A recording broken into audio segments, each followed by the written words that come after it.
just feel so good, good, good. I just feel so good, good, good. I just feel so good. Thank you so much for just having me today, and I'm honored to be here. I actually still completely get a little bit jittery and nervous when I get up onto stages because I was standing in line for food stamps just 7 years ago. My husband had lost his job, and I was totally desperate enough to stand in line for food stamps. I was working for a friend part-time on her site, and she knew that unemployment was running out. And Facebook had just changed their big algorithm, and basically bloggers were freaking out looking for the next best place for traffic. And they were going to look at Pinterest, and she had just watched a Pinterest marketing webinar that morning. I was sitting at her kitchen table, and she looked at me and she said, "You should manage people's Pinterest accounts." And I looked back at her and said, "That is a terrible idea." But I was desperate, so a terrible idea was definitely worth a shot. So I know when you're in the beginning of your blogging journey and you're even in the messy middle, it can feel like it happened overnight for everybody else. I remember the first blogging conference I attended, and I saw all these big bloggers, and I thought, they've got all these secrets. It's just piling up in their head. They're just making all this money. But one of the things I've learned is that everybody starts at zero, and nobody has success overnight, and there is no secret. In 2014, Simple Pin Media was born. I should probably move along these slides here. And I got my first 3 clients, and I told them at the same time, hey, guess what? If this totally bombs, don't tell anybody. We'll just pretend like it never happened. I made $325 that first month, and I took it to the bank, and I stayed there for the next couple of months. And I learned that hard work and consistency are what pay off. So yeah, what turned into just me is now a team of almost 35 and a company grossing over 7 figures. So thank goodness for that terrible idea at that kitchen table. So there we go. So I fell into it with Pinterest, but I know the power it has for your business. So today we're going to talk about how to find your person on Pinterest and how to be the Pinterest party host. That's our hashtag, right? So I love Jimmy Fallon and Justin Timberlake, and I actually just found out Jimmy Fallon was here in Austin last night, which is crazy. So I want you guys to remember that hashtag Pinterest party host. And the reason I use that is because I always tell people that Pinterest users are coming to your site in lots of different places. And sometimes it can be a post that was really old, or sometimes it can be the post you created yesterday.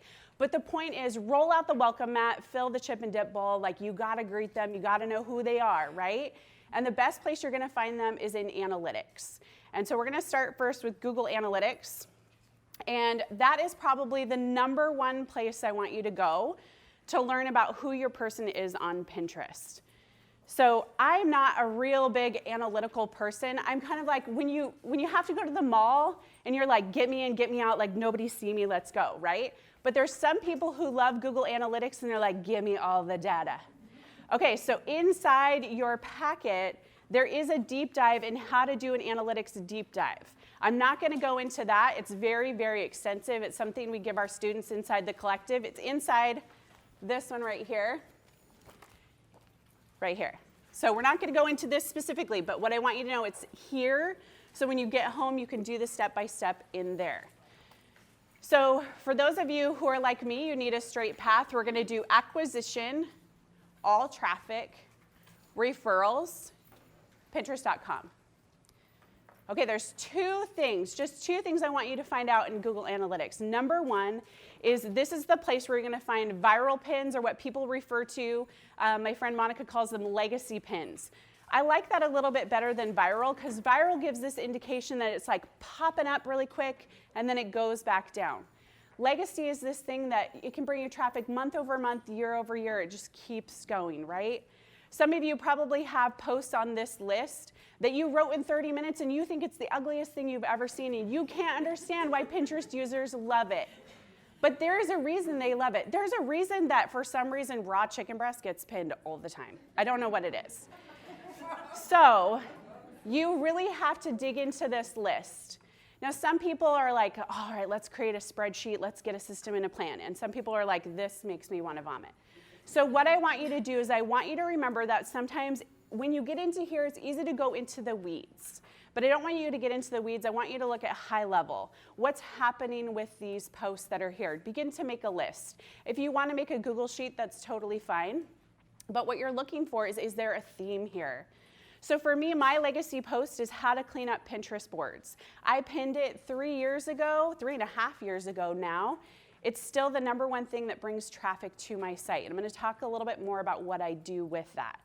So we're going to make this list here, and then we're going to go to a secondary dimension, behavior and landing page. This is not necessarily one of those viral or legacy pins. It's like a bunch of little pins leading to pages on your site. So for me, I have this one about how to use Pinterest as a real estate agent. I also did a talk in one of a big real estate agent membership groups, and people have pinned it. It kind of gets randomly pinned over time. So you look at these two because you want to cross-compare the list. So here's what I want you to do with it. Questions I want you to ask yourself when you're inside there. Are these the same posts over and over again, or are these different posts? Do the images look similar? Are there long images, or are they shorter images? You know, Pinterest has changed their image dimensions over time. It's still 2 to 3. It's kind of always been 2 to 3. But for a while, people went a little bit longer. So they called them giraffe pins. Just make a note. Are the images have a lot of color? Do they have text overlay? Do they not have text overlay? You're essentially being investigative about, again, what your person likes from Pinterest. This could be a little bit different than what your Google user likes, but since we're talking about Pinterest here, we're going deep into say, what stands out to us? Why do we think people are clicking on this? There's another thing to note too, is that when you look at these legacy pins, it's mostly because they're coming up in search. So you really want to pay attention to what makes it searchable. What are the keywords that people are putting in? My post in particular, the how to clean up Pinterest boards, I put the word spring clean your Pinterest boards. So I started to rank in spring cleaning for some crazy reason, which actually was really interesting because what I figured out was that there were a bunch of Pinterest power users who had been on Pinterest for like 10 years, or I guess it's been only 10 years it's been around, but we'll say 8 to 9 years, right? And they had thousands and thousands and thousands of pins. So they were searching how to clean up my Pinterest boards. So when they came to me, we had this checklist and everything. Well, then we realized, well, they're not our person actually. And so when they got onto our email list after they got the checklist, we gave them an option. Hey, if you're not a Pinterest marketer, go ahead and unsubscribe. We started to realize we got those two types of people. So the searchable piece we realized was spring cleaning and how to clean up Pinterest boards. And it is still going strong.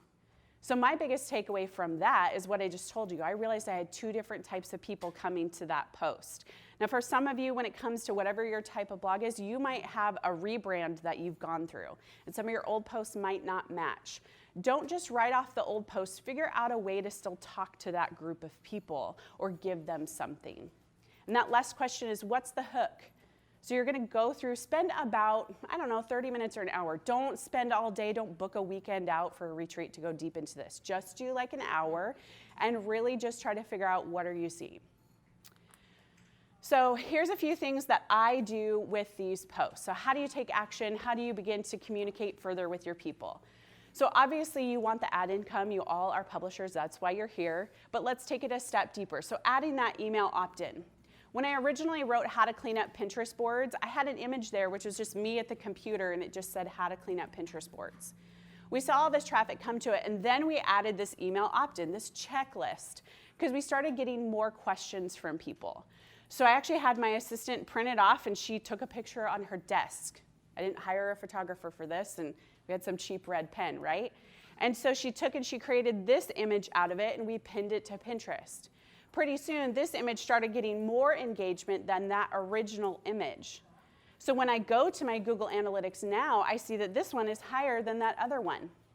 You may also see in your list this square box that's just colored in, right? Like it's blue or pink or whatever. For a while, Pinterest was giving people options to just do a blank box. And so for me, I have one of those blank boxes. It's how to clean up Pinterest boards. But for some reason, the user decided to choose a box instead of an image. You can't really do anything about it. You can't upload a new image. It's just there. So people will still click on it and come to your site. They're creating another image. So that's what you see what I did here. You can create as many images as you want, but sometimes there is a limit to too many, right? I would say if you're gonna create other images, start with 3, 2 to 3, you don't have to go crazy, but test out a few other images. And this is not like a crazy scientific study. If you wanna just upload an image, like I did, upload a second image and see how it does, that's totally fine too. There is no hard and fast rule for A/B testing. I mean, there's a method that you can go through, but it's not like if you don't do the method, you're gonna break it or something. The other thing is add an affiliate or a product link to that post. So I just loved what they were talking about in there with recommended products and how easy it is to add an affiliate link. Some of you might not make money off affiliates. Some of you might have products. Think of this post as the place where people are seriously entering into your party. They're coming there, it's probably their first interaction with you. Pinterest users are pretty bouncy. It takes a little while for them to get loyal. But the cool part is about Pinterest and how the algorithm works is that once there's a trigger of people saving or clicking on things, that tells them what they're interested in. And if you have other posts that are very similar, they're gonna show them more of those. And I'll talk about that with Tailwind and the boards, which we're gonna go to next. I just have to keep adding it in because it's so awesome. Okay. So next, still Pinterest party host. And as you do this too, I definitely want you guys to use this hashtag and tag me. I want to see what you're finding. I want to see what comes up for you. And I don't mean that like genuinely, or like I do mean it genuinely, right? Flip those words. I really want to see it because I think it's fascinating what people find in there and then what you can create more of. Okay, so Tailwind. There's 2 things. Some of you use Tailwind as a scheduling tool and some of you may not. There is no difference between scheduling versus manual pinning. I've tested it a gazillion times, and I'm going to leave plenty of time for questions at the end too, but I just want to say that there. There's 2 things we're looking for. Number 1 are what are your most popular boards? What are the boards with the most engagement? And I always forget the direct path to get there, which is why I wrote it down. Is you're going to track your brand page on the left and then board insights. So what you're looking for here is you're looking at how many repins per pin are we getting. The numbers that you have in there, the virality, the engagement that's in the list. And let me back up. When you go onto that page, you'll choose between group boards, personal boards, and secret boards. Uncheck secret boards, obviously you don't really care about that. So if you want to look at personal boards first, you're going to uncheck group boards to just look at your personal boards. The reason we pay attention to boards is that Susie, she comes onto the Smart Feed, and she is looking through and she sees something about your awesome vegan breakfast recipe. And she clicks on it, and it's this amazing vegan pumpkin muffin. And it's on your vegan breakfast recipe board. That tells Pinterest that Susie's interested in vegan recipes, particularly vegan breakfast recipes. So the next time Susie is browsing her Smart Feed, Pinterest will show her more from that board. It's how you can get continued engagement with the users. Pinterest users are not really primed to follow, and as many of my friends who are not in the online space will tell me, they just go into the Smart Feed and Pinterest will bring them what they want. That's what Pinterest wants to do. They want to make that Smart Feed, that home feed that all of us have about what boards they have on their profile, what they pin, what they save. So this is why we have to have very specific board names. So if you have something like best breakfast recipes, it's okay, right? But you might want to get more specific. If in your Google Analytics you have pancakes that are going crazy, you're going to want to have a board that's like best pancake recipes. If you're a gluten-free person, you want to have best gluten-free pancake recipes. Do you get where I'm going? You want to go niche instead of broad. So in that list of boards, what you're really looking for is where's the engagement happening. There is going to be seasonal boards that you have. They'll probably be at the bottom because nobody's talking about Easter right now. We're all talking about Thanksgiving and Christmas and any of this. So it's okay if there's a low engagement or a low repin rate on those pins. It's not a big deal. Just leave them there. So you want to note what are your top 3 boards. And I like to look at how many repins per pin because that shows higher engagement. And the more repins you have, the higher in search, the higher people continue to engage with your content. The other thing we're going to look for, oh, see, there we go, There's the board insights. And you can see the box that's the checking up there, and you can see virality and engagement. There is no number, by the way. It's all subjective to your account. Like, I can't say a 5 is good and a 2 is bad. You're gonna have to look at top and bottom here. The next place we're gonna go is Pin Inspector. And Pin Inspector is the best way for you to do two things. To look at the pins on those particular boards and see how many repins they have. Has anybody noticed how wonky the repin numbers are on Pinterest? There's like one at the top and one at the bottom and nobody knows what's going on. Okay, this is where you want to go. This is going to get you the right number. So when you go into this, start to pay attention. Those two things. One, look at overall, and then go into the boards, each board, and you could see if I've pinned to this particular board, am I getting actually repins? Are people clicking on it to save it or not? And that answers the question about group boards. Everybody asks me, like, should I still keep group boards? I want you to have more your personal boards because of what I talked about with Susie. So if Pinterest is going to show people more pins, I want it to be from your boards. That's not to say that group boards are bad or Pinterest doesn't like them. They have changed how they use them. They do like it to be more intimate.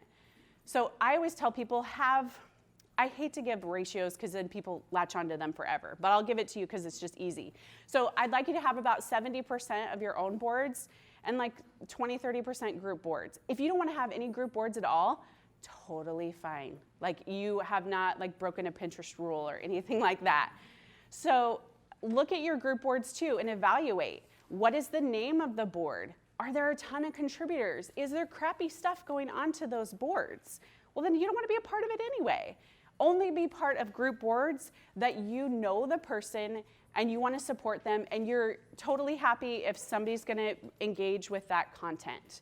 For me, I only have 4 to 5 group boards that I'm a part of. One of them is in my top when I look at my board insights, which is fine. I know the person and I'm happy to pin to it. One is a group board that I own. The important thing to remember about group boards or tribes or Facebook share threads, they only work if there's reciprocity, right? A lot of people will just drop their pins and somebody will pin to a secret board or a crappy board or a junk board. That doesn't work for anybody. That is why it's better to focus on your personal boards. It's better to focus on really making your boards a fantastic library and resource for your people. Because then what you can do is once you get to know your person and you know they love vegan breakfast recipes, you can say, hey, guess what? I have this amazing vegan breakfast recipe board, and you can link to it. And then you could say, find more of my recipes here, or find other recipes that I love. So you really want to pay attention to what's in here. I would say, again, take about an hour, go through the list, and leave boards that you want to leave. I've never seen somebody regret leaving a group board, ever. So people are always like, are they going to know? Are they going to know that I left the board? They don't even know. You could just like walk out the back door really silently, and they're totally fine. And you know what? If you want to get back on a board because it was an accident, there's a pretty good chance you could just email the person and ask, right?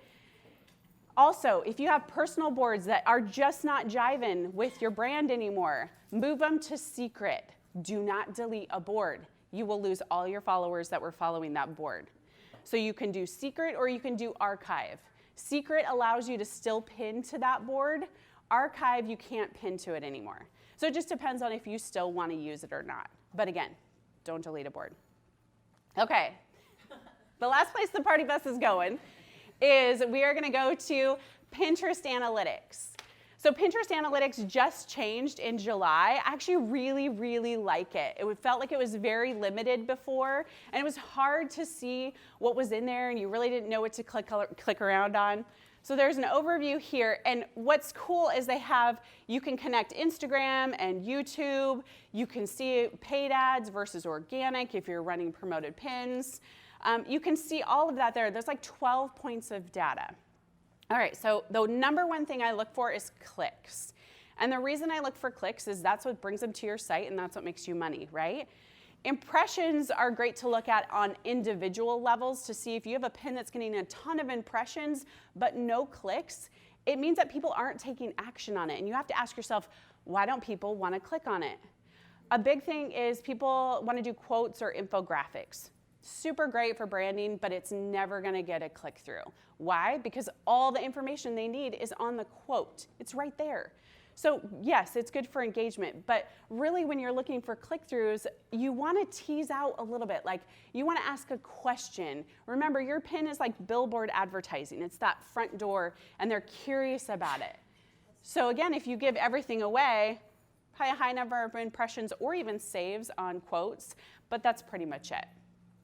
So you wanna look at clicks here. You wanna do a 30-day range. Somebody once told me they look at their analytics in Pinterest like every day, and I thought I would start drinking. Like that would just drive me crazy. So the crazy thing about Pinterest is that it takes a little while for it to get picked up and to take off steam. I know it's kind of crazy and it's different than Instagram, but you really have to tend the fire. You have to stoke the fire, or with our party theme, you gotta like slowly bring out the drinks, the appetizers, whatever. You gotta prepare for your party to be there for a while. So when we look at this, we're gonna look at not just this list here, because this list here too with clicks can be different than Google Analytics. So we've noticed some discrepancies with their change to this. They've gotten a little bit closer together to what we see in Google. But really what we're going in here to look at is who is pinning our pins. So when you look at your top pins, it's other people's pins. It's people who have pinned your pins. Click on those pins and look at the name of the boards that people have pinned your pins to. This is one of the biggest clues that clued us in to where we had a lot of people who were not Pinterest marketers saving the how to clean up Pinterest boards. They didn't have a business account and they just were a regular user. They wanted to know how to clean up their Pinterest boards. But it was cool because we looked at those boards and we saw spring cleaning, I love Pinterest, or my Pinterest tips, or something like that. So we saw what they were saving them to. You might find that you have this top pin and it keeps getting saved to like a craft for kids, or therapists are saving it, or people are actually doing something different than what you thought was intended with the recipe, the travel tip, whatever it was. And so then you can kind of create new boards for that too, that you never thought you could use that pin for.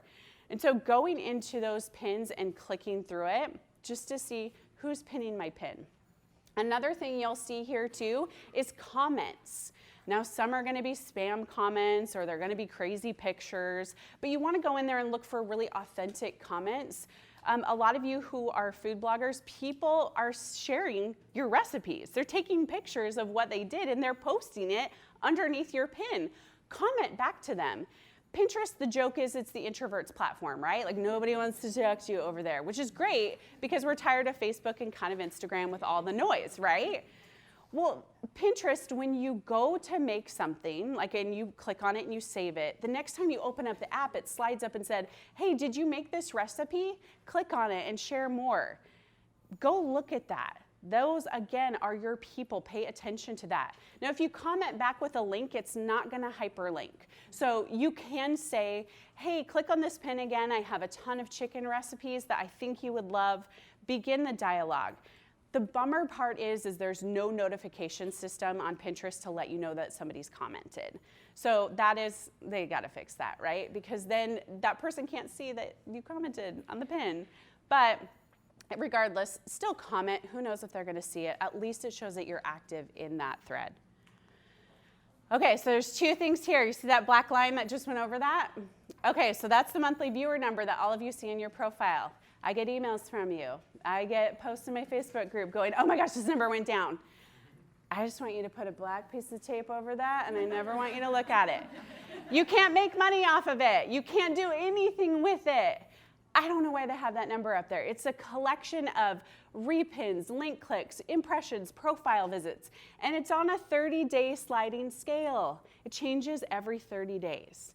So if you had something that had a high number of impressions, the next day after that goes off, at the end of that previous month, that number goes down. So I know a lot of brands might be interested in this. I have a podcast all about what you tell brands, and one of the first things is educate them on this number. I know that everybody can see it, and it's one of the first places that we get tripped up in the comparison trap. Because people will start with me and say, other people in my industry have a high monthly viewer number. I'm like, I don't care. I want to know what your sessions are in Google Analytics, because that's what you're going to make money off of. So Just pretend like it's not there. There's few days every once in a while that all of a sudden I'll open it up and it's gone, and I'm like, oh my gosh, it's gone. Yeah. The next day it's back, right? So we don't know what's going on with that. We also have audience insights. That's just a one page that's next to analytics. And so in there, they have this categories and interests. Now mine's like, I don't know what they're doing here. Like, I can't always figure out how this correlates. So what I'll say with this is just use it to look at the words that are there. Pinterest is really great at giving keyword signals in both search prediction and some of these. Click on them. Look at what those keywords are. Everybody asks me, is there a keyword planner for Pinterest? No, it's right here. They give us a lot of indications of what those words are in the search box and then in guided search. But down below this is demographics. Let's see, we don't have a picture of it. But down below is demographics. Where are your people located? What cities are they pinning from? How old are they? Are they using a tablet? Are they using an iPhone? Are they using desktop? This is really helpful information. And if none of you have ever opened up your phone, clicked on your pin from Pinterest and gone to your website to see the experience, you need to do it. Because majority of your people are on mobile. And if I'm going to your site, and this is going to be a little controversial, but if I get a ton of ads popping up at me, think about your user experience. My mother calls me all the time, and she's like, I go into these sites on Pinterest, and I can't get the X to work, and I'm doing, she can't X out of the ads. So while I think ads are really good, I really want you to pay attention to that user experience, especially your top pins. How are people engaging with your content? Again, you don't have to do it all the time, but at least do it. Some of us hate Pinterest, right? You're just like, hate it. I don't even want to go there. That's fine. Once every 6 months, click on one of your pins and click through. How do we tell the story? How do we wrap it all up together? So I'm going to tell two stories. One is mine as a business-to-business type of user, who my person is. And one is a brave volunteer, Katie with La Jolla Mom. I can see her in the back. She is our other one. We're going to tell more of a narrative story about what we found. So there's one that's more data-driven and one that's more narrative-driven. So for me, my people are mostly between 25 and 34, mostly female. That's why I call my user Susie. Mostly US, UK, and Canada, and that also lines up with the people who email me and join my email list. 9.5 of my social traffic comes from Pinterest. It's more than Facebook, and so that's just something that's good to know. I do get quite a bit from Google. But what I know about my person, when I go deeper into my posts, is all my posts are how-to. So my first one is how to clean up Pinterest boards. I've done those steps by adding an opt-in. I have a link to our collective, which is our Pinterest marketing membership community. And I have links to related content. I check on that post every 6 months. There's probably not a lot of updating you're going to need to do to those posts, but at least plan to check in on it. If I was to write that post 3 years ago and never check in on it, that would be a huge bummer, because there's a lot of pictures about what the profile looks like and where to go to find things to clean up. I would have confused my people and therefore lost that chance to interact with them. So this is why we go to it every 6 months. The other thing I know is how to keyword on Pinterest. That's the second one. So for that, people are like, how do I do this? They're asking all the questions about the keyword planner, all of that. And so again, we did the same drill: opt-in, links to other content, updating images. The other is complete guide to rich pins. So what we drilled down to see was there foundational elements that my Pinterest users wanted to know. The basics. All those other ones that I had just written recently hadn't really taken off just yet, because they're not really a how-to. They're a little bit different. The other thing that we looked at was boards. My top board is actually a group board owned by somebody that I do know. It's great. I'll keep it on there. I'm not going to leave it.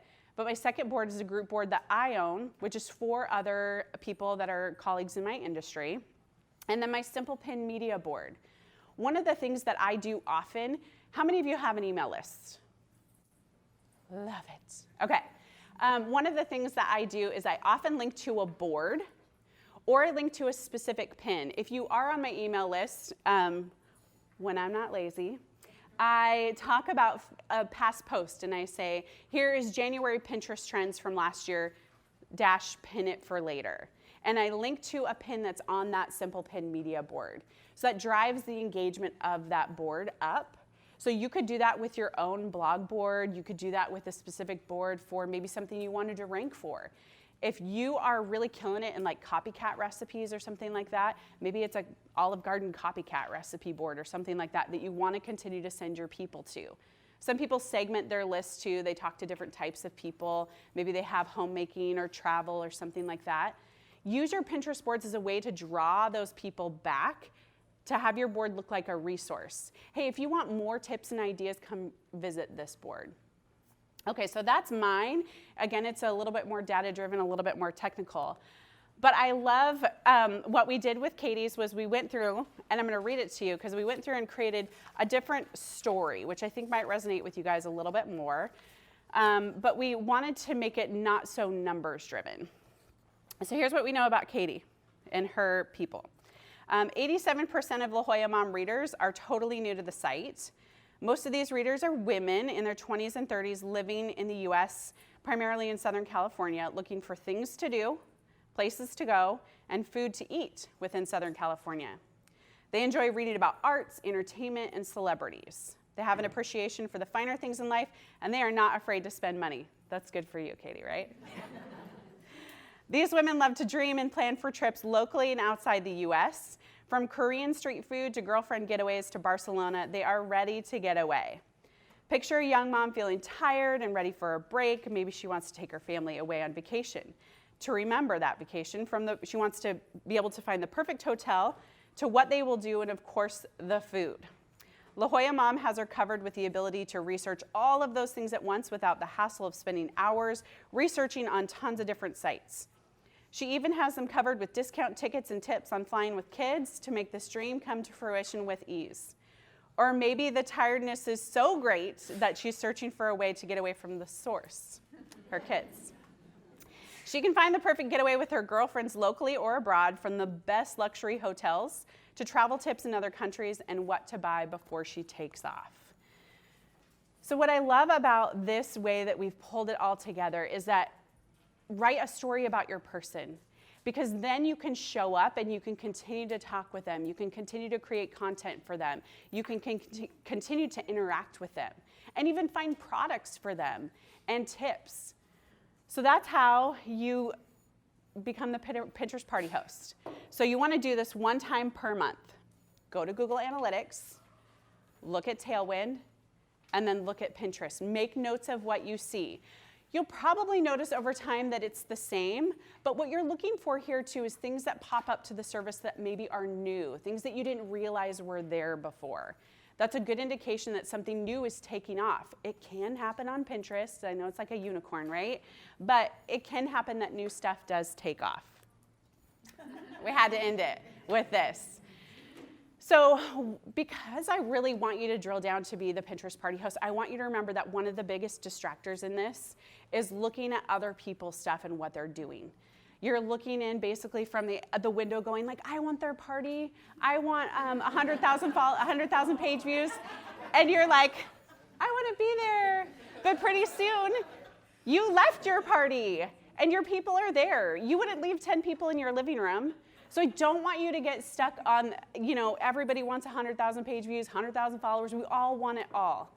But what I want to give you, and what I did give you today, was the tools to be able to continue to serve your person. And sometimes when we have more engaged people, we can actually get, I don't want to say get more money. That doesn't sound right. But we can actually serve them in a way that they're hooked in with us. They're willing to go the journey with us. And so be that Pinterest party host, show up.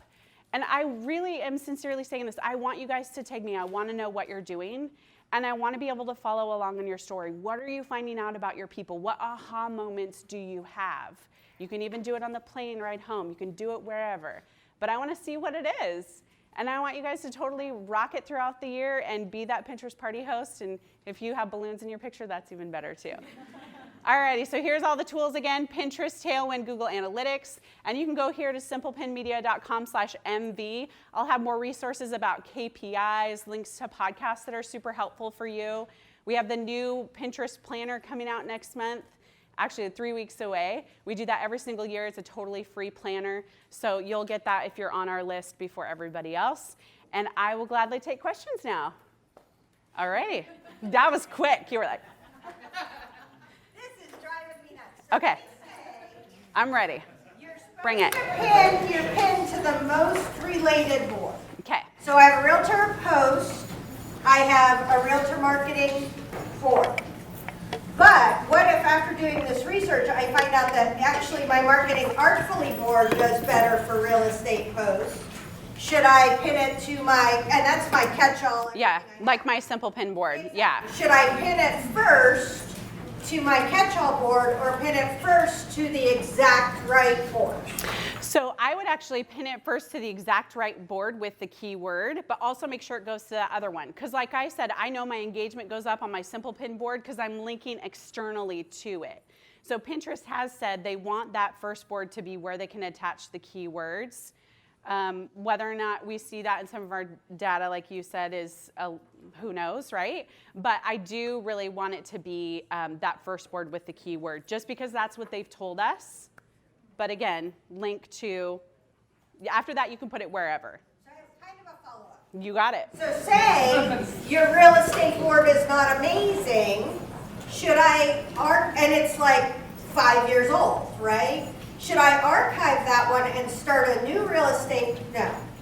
No, just leave it. Yeah, and sorry. This is not the answer you want. No, what you're really trying to do is it all depends on what you're talking about. Like if you're really going to talk more about real estate, all of that, then continue to pin to it and try to build it up from there. But that's where, that engagement is going to happen, is if we continually pin to that. So don't start over. Try to revive it. That's the same with profiles too. If people are like, should I start over? Just start to rebrand it. I have two. One sort of just a yes or no. I think the first is sections. Yes. Especially, so I was starting to kind of think like, I should create more detailed board titles, or should I just dive into sections? No. Yeah. So sections were created for the user. So Pinterest does everything for the user. They actually just came out with a new smart feed home feed tuner, where you can turn things on and off for what you want to see. That was created for their power users. So they're very in tune to creating for them. So sections came about because these people had been around for 8 years and they're like, I have boards with 10,000 pins and I want to categorize it into sections. And so they created that. You can't schedule to it, and we still think the name of the board holds more power than a section. So always create a board instead of a section. Yeah, what's your second one? My second one was, so group boards, everyone was always trying to, it's more audience, right? Because you're getting on these large group boards.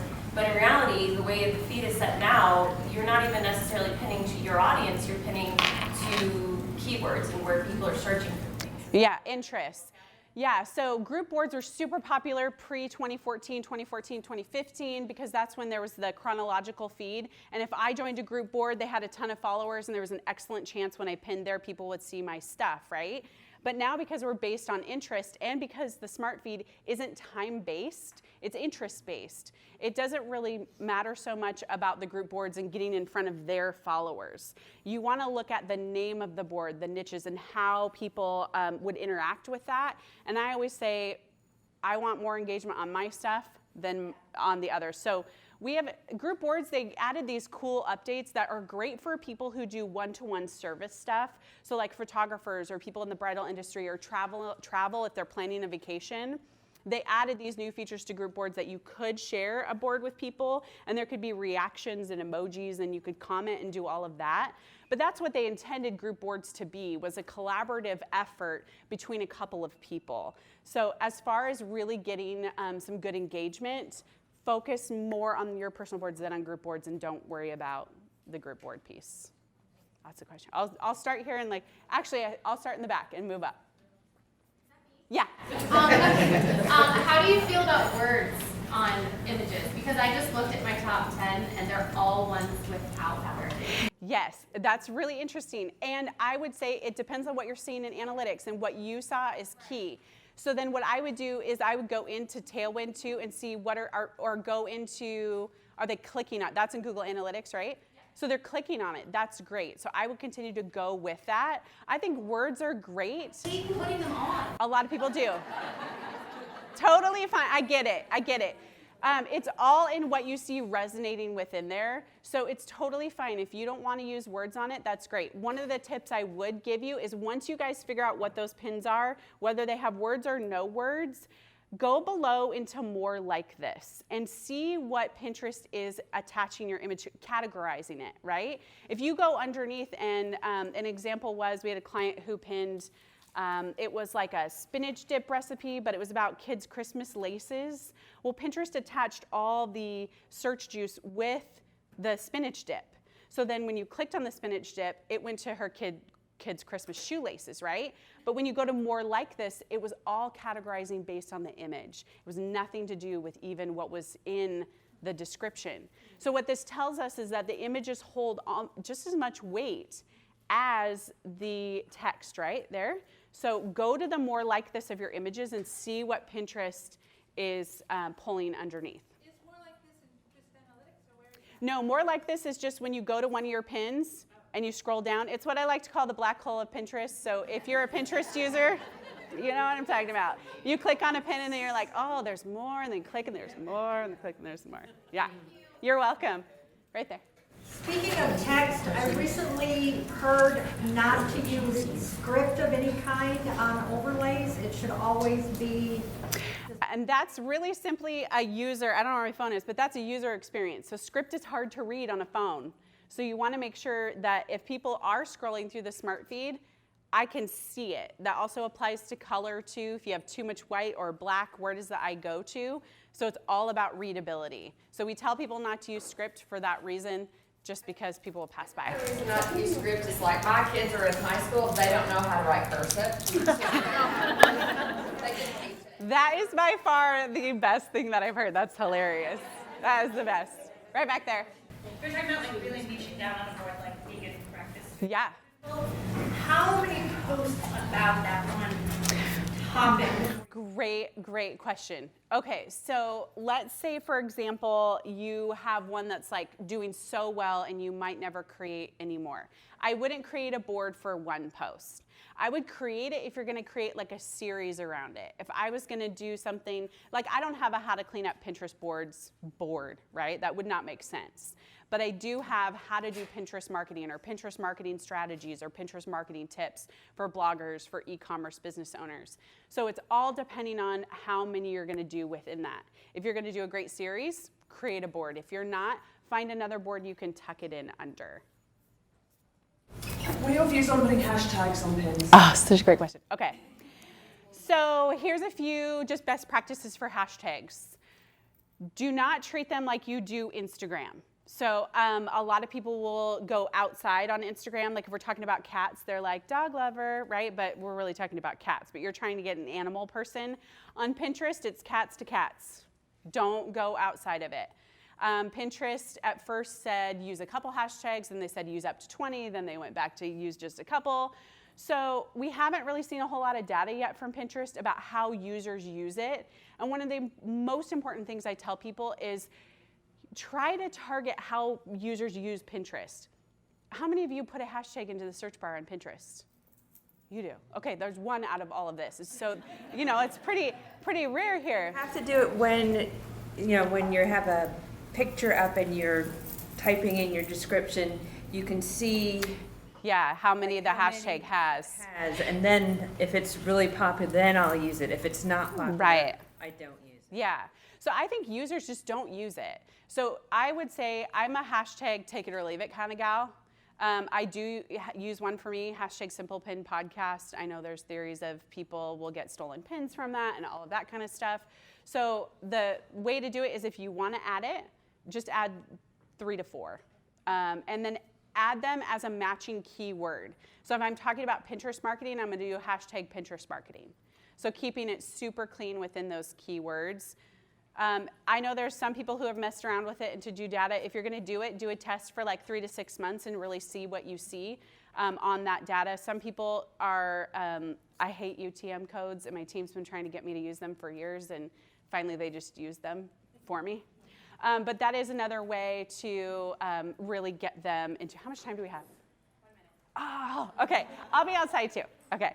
Is there an optimum number of pins per day, or a special mix of yours and theirs? Such a great question. So what I always tell people, optimal number of pins per day. It's how much content do you have?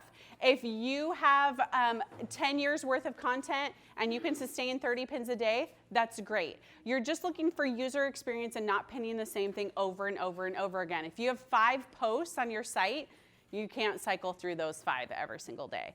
So I always tell people a minimum of 5, up to 30, depending on how much content.